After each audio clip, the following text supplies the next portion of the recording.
Sampai saat ini pemirsa, jembatan Lalan yang roboh pada minggu lalu belum juga diperbaiki, sehingga membuat ratusan warga harus menaiki perahu untuk menyeberangi Sungai Lalan guna melakukan aktivitas sehari-hari.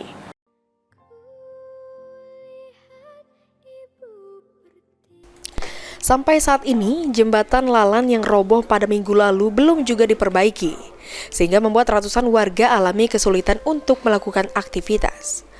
Warga harus menaiki perahu untuk menyeberangi Sungai Lalan, termasuk anak-anak yang hendak menuju sekolah.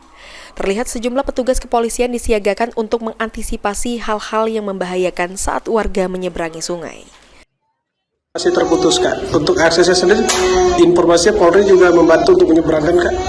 Untuk jembatan yang putus ini, kita dari Polri dan unsur kecamatan, Polsek Lalan maupun Polres Muba itu sudah menurunkan kapal Satayro dan ada 4 ketek atau tongkang motor yang sudah kita turunkan untuk melakukan penyeberangan terhadap anak-anak sekolah, masyarakat, karyawan yang ada di Lalan.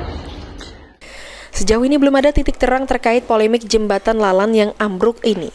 Pemerintah Kabupaten Musi Banyuasin dan warga terus mendesak pihak perusahaan pemilik kapal tugboat yang telah menabrak jembatan untuk segera bertanggung jawab. Ruzi Iskandar, Pol TV.